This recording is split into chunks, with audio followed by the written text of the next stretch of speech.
તારીખ 25 રવિવાર મહાસુદ સપ્તમીના રોજ મા નર્મદાજીનું પ્રાગટ્ય દિવસ, મા નર્મદાજીનો અવતરણ દિવસ, મા નર્મદાજીની નર્મદા જયંતિ નિમિત્તે સમગ્ર નર્મદા કિનારે ખૂબ જ ધામધૂમથી ભાવિક ભક્તો દ્વારા મા નર્મદાજીની અવતરણ દિવસ મનાવવામાં આવે છે।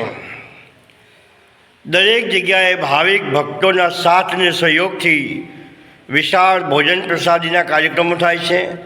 દરેક નર્મદા કિનારે આવેલા આશ્રમોની અંદર દરેક ઘાટ ઉપર ખૂબ સુંદર રીતે મા નર્મદાજીનું પૂજન અર્ચન કરવામાં આવે છે।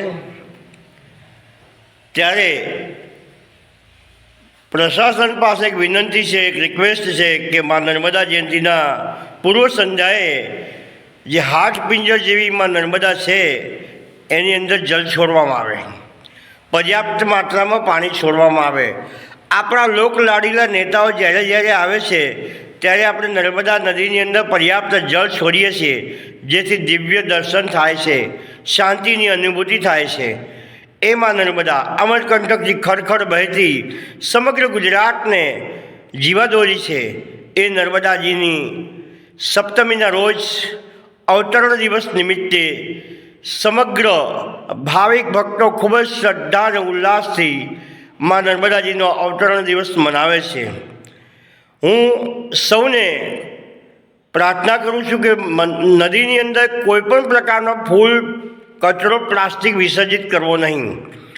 જળ એ જીવન છે, જળ એ જીવન છે। મા નર્મદાજીને સ્વચ્છ અને પવિત્ર રાખવું આપણા સૌનું કર્તવ્ય છે, આપણા સૌનું દાયિત્વ છે। દુઃખ સાથે કહેવું પડે કે ઘણા લાંબા સમયથી આપણી સરકાર છે, પરંતુ નદી કિનારેના જે જર્જરિત ઘાટ સદંતર તૂટી ગયા છે। પછી સિનોર હોય, માંગરોળ હોય કે અનેક આશ્રમોના ઘાટો સદંતર તૂટી ગયા છે, જે બનાવવા માટે લાંબા સમયથી મીડિયા માધ્યમથી અને સંત સમિતિ દ્વારા વારંવાર રજૂઆત કરવામાં આવે છે। પરંતુ પ્રશાસનને મારી પ્રાર્થના છે, પરમપિતા પરમાત્મા એમને ખૂબ સદબુદ્ધિ આપે અને શક્તિ આપે કે ખૂબ સારા કામ કરે અને સુંદર ઘાટના નિર્માણ થાય।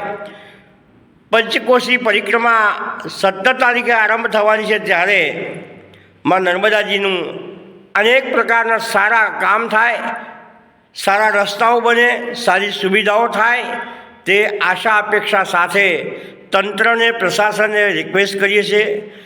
નર્મદા જિલ્લા સંત સમિતિ, અખિલ ભારતીય સંત સમિતિ દ્વારા અનેક વખત રજૂઆત કરવામાં આવે છે। નર્મદે હર સ્વામી સદાનંદ મહારાજ।